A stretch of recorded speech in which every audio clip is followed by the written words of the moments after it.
chosen one issue has always been about elitism, and it's always been chosen by who is the first question. So anyway, when we got to the Christ period, there was an attempt at, again, and this had really started before. It had started in the Solomon period, and Solomon had been a part of the beginnings of this, and then it fell apart again, and we tried it again with, during the Christ period, where taking certain ones of the Hyksos, and they were the master raider races at this point. They had the most powerful DNA, compared to a human on the planet. They were brought into the Emerald Covenant, and they were to go, it was an allowance of, after they would undergo certain rites that would assist them using codes to clear the DNA to some degree, they would then intermarry with Magi, Grail line, Magi, to be able to begin a generation that would rapidly be able to get the coding back up before this period, this time period. So this is where the Essenes came from. The Essenes were a group of, they were a subfamily of the Melchizedeks, which were one of the cloister angelic human races. So Essenes were naturally one of those families.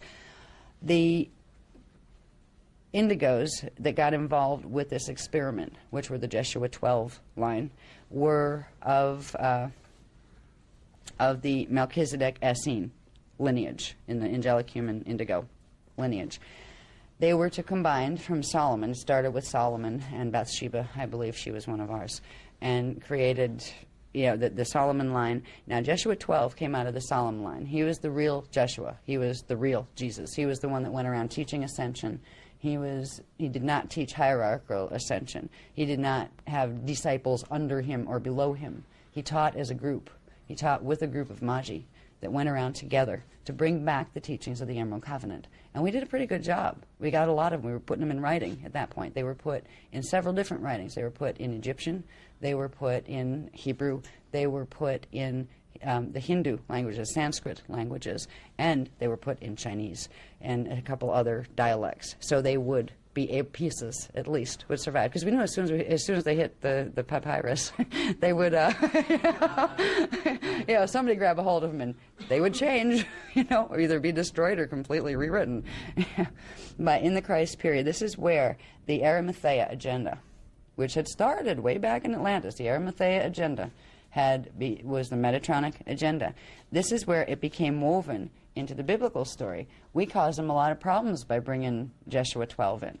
There was a whole bunch of people learning again about the ancient history. We were teaching about Atlantis. We were teaching about the stellar activation cycle that was due in this period of time and how we were all preparing for that. We caused a real problem for the for the Pharisees and the Sadducees and a bunch of others, the Romans. A lot of people were very upset with us. Okay, still doing right. There was a very big need to cover up what took place in the Christ period. Now, we were doing all right until what we call a period called the Essene Divide, and that's an event that's listed on this paper as it basically, it was a few years before and quite a few years after, but the kind of high point of it was 23 A.D. Now, Jesheua was born, we call him Jesheua 12, because he was carrying the base 12 strand pattern stuff. He was born in 12 B.C., and he finally ascended through the Ark of the Covenant in 27 A.D. That's because the mission got blown. The mission wasn't supposed to get blown. Now, in the agreements that were made, there was another, let's call him junior avatar, that was allowed to come in on the bioregenesis experiment. He was named Jesheua, and it was spelled with a Y, the way the Hyksos, not Hebrews, but the Hyksos alphabet didn't have the J in it. The original Hebrew alphabet did, for anybody that knows, that little twist on the names. Jesheua 9, Jesheua, this was the line where you get Mary and Joseph, all right? The mother and father of that one were Mary and Joseph. Johias and Judy were the parents of Jesheua 12, the real Jesus. Now, neither of these guys got crucified. They were actually working as a team. Jesheua 12 ordinated Jesheua 9 into the Melchizedek cloister priesthood. John the Baptist had ordinated Jesus, Jesheua 12. into the priesthood. These were the Magi, and we were attempting to create a new hybrid Grail line that had the potential to bring back the full Christos pattern to those races. And because the Hyksos races had invaded everything they could get their hands on since Atlantis, they had the most coding of everything. So that race was chosen for that opportunity because they could connect genetically to just about everything. They also had a huge amount of the coding that went with the planetary grids. Well, everything was going fine, and Enoch at this point had actually come back into the Emerald Covenant and decided he wanted to be a part of it. Thoth was doing one of these as usual, where Galactic Federation had kind of convinced the Thoth Pleiadian Anunnaki crew to do it, to enter the Emerald Covenant. Except they had an agenda. They weren't planning on staying. They were planning on making sure this avatar of theirs was born, and then taking that further into the future on their own agenda. And that's precisely what they did. They created, once Jesheua 9, we call him Jesheua 9, was born, there's progressive infiltration of the Pleiadian Nibiran Anunnaki via Galactic Federation. Galactic Federation, the one that likes to channel books these days, were back there then. In fact, they're the ones that helped to take out Solomon's temple by accident. Yeah, they blew up their own temple by accident. Won't even get into that now. But anyway, in the Arimathea agenda, which the Anunnaki groups and the Hyksos Leviathan races had given lip service to giving up. They wanted to be healed from that. They came up from Atlantis. Once Jesheua 9 was born, the showdown began. Galactic Federation pulled out of the Emerald Covenant, and so did the Thoth group. And now they had their super hybrid Hyksos that had the coding of the Magi, the genetic coding of the Magi. So it was, again, another notch up as far as getting security codes to the planetary stargates and creating a master raider race. But what they had to do was cover up anything that had to do with the real Jesheua, because if they didn't, there would be too much knowledge that would be written. I mean, when we would get books down, you give them 6 months on those days, and they'd be something different. So there was like several copies of things handwritten, and one would be the real one, and he'd hide that somewhere special. And then you'd have ones that had certain alterations put in them that would, if you read them right, lead you to where the real one might be. Right? All sorts of games being played back then by both sides just to keep, the truth on the planet, and the other guy's trying to get rid of it. So the Arimathea agenda got interwoven into what we call the Bible, even before the Council of Nicaea finalized what the Bible would become. Even in like 100 BC, we had the Hyksos Arimathea agenda coming up. You'll find the Hyksos writings in the Dead Sea Scrolls, the Qumran Dead Sea Scrolls. These were a group of the Hyksos races that were associated with the Essenes, yes, the ones they had raided and gotten part of the gene code from, because Essenes were around for, as long as the root races and the cloister races were around, because Essene is simply one of the smaller families of the Melchizedek cloister angelic human race. All right? So when you see the Dead Sea Scroll stuff, this is coming from the Hyksos perspective. All of these things were building up. So by the time the Christ drama unfolded and the betrayal took place in 23 AD, we couldn't finish the mission that we had started here for, which was to bring the races back into wholeness, into oneness, to prepare everybody for the stellar activation cycle of this time period, so everybody would be able to make it through, and Earth would be reborn into a new age of light, and everybody would be welcome there as long as they behaved and stopped trying to hurt other people. In the Essene divide, we called it the Essene divide, because you had some of the ones with the Essene coding that had come from the Hyksos that had raided Essene races, and they're the ones that had been combined with the true Essenes, the Grail lines.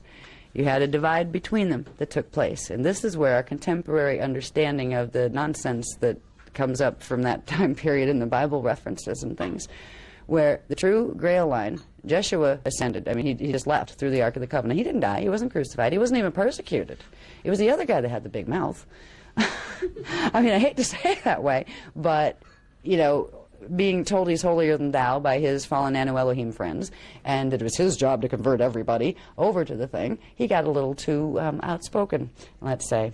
And he did indeed. Like, we had we had groups of 12 knights, let's say, like the round table knights around us. Well, he decided to do disciples, which was, I'm above you and you're going to listen to me, kind of stuff. Jesheua 9 reflected very much the mentality of those who were guiding him and directing him. He was an incarnate out of one of the fallen Anu Elohim collectives. He was an avatar, a 9th level avatar, a D9 avatar, oversoul, that came in order to do this. And he was supposed to stay on the side of the Emerald Covenant. But when he didn't, there was this whole new path of evolution that was going to be run, and it was going to be run through the biblical story. So they took pieces of the ancient Hyksos distortions, the stuff from the Dead Sea Scrolls, and even back way further into the Hebrew traditions that went back into Atlantis, and they began to weave tales, and they began to edit things out that anybody else wrote down that didn't fit into those tales.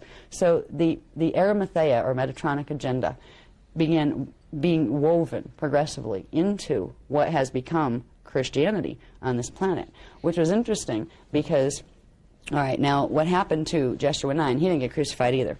There was another guy that, because Jesheua 9 went around and really agitated the Romans and a few other people and got too much attention drawn to himself, they had to get him out of the Holy Land. They had to literally get him and his family out because they were going to kill them if they stuck around, and they couldn't let that happen.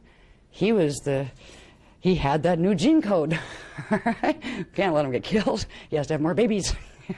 This is really how the Anu Elohim were perceiving the whole thing. So there was a guy named Arahabi who looked like him physically, who resembled him physically. And the Anu Elohim sent him on a few little tangents of inspired visions and things and convinced him that he was Christ and got him spouting some of the teachings so he would sound enough like him.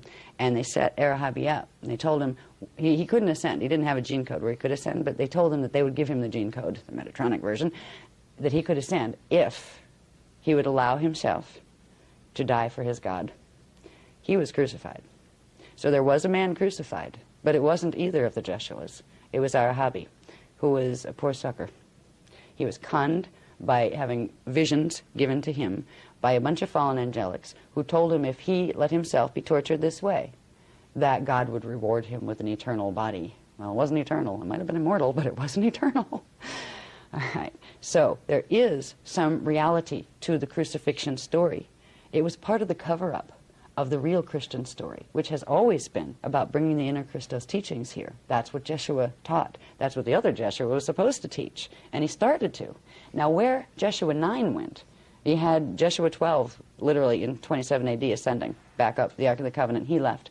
John the Baptist went in his own direction. He got killed. And Miriam stuck around for a while and ascended, maybe, I think, what was it, 20, what did I forget, 37 AD? Something like that. I think it was 37, yeah. It's about 10 years after Jesheua. And we did what we could, but what we were there for couldn't be finished. And it was all kind of left till next round. And this goes up, like, next round, like, took us in through the Arthur legends and all of that stuff, King Arthur and all that. That was all about this. But the important thing to see here was Arimathea is tracking it. There was, and Ma'a is telling me this now, who this person was, because I was trying to find out who exactly it was, and Ma'a is verifying something, that a person named Joseph of Arimathea was the brother of, get this please, was the brother, would you please catch this? The brother of the person who was Mary, Mother Mary, okay, the brother of Mother Mary's mother.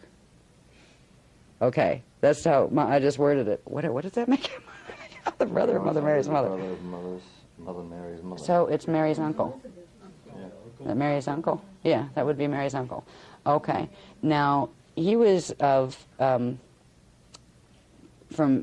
believe the history has him in Palestine, of Arimathea. In fact, there was a place called Arimathea in Palestine. And I wonder who settled that place. It was Hyksos. And there was an exodus of the Hyksos Grail line, the Jesheua 9 line. They got Mary out.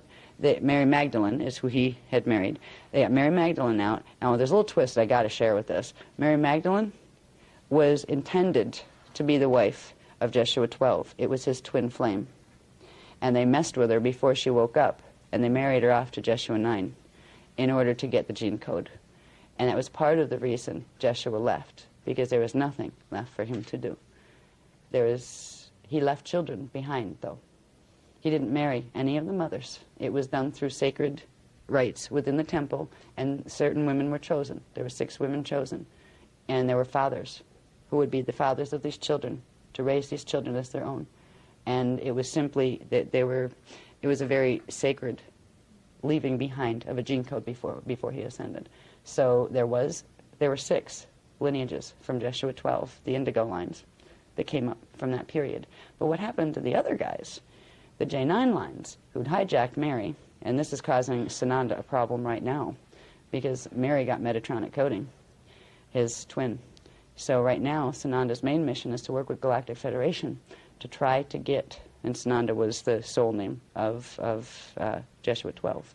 He has to get Mary, his twin, the other half of his entity, out of the Metatronic coding. So he's a bit busy in this particular time frame. That's why you'll find both Jesheua 9 and, reluctantly, Jesheua 12 working with the Galactic Federation people, with the Anunnaki people right now, because he has a karmic issue to settle, where he has to help his twin flame, to his twin avatar, to get out of the Metatronic coding before she goes down. Because if she goes down, he's stuck in this, this matrix with the other half of him coded over there. So there's some issues that came up out of that period. It was awful what happened in that period. It was the Essene divide period.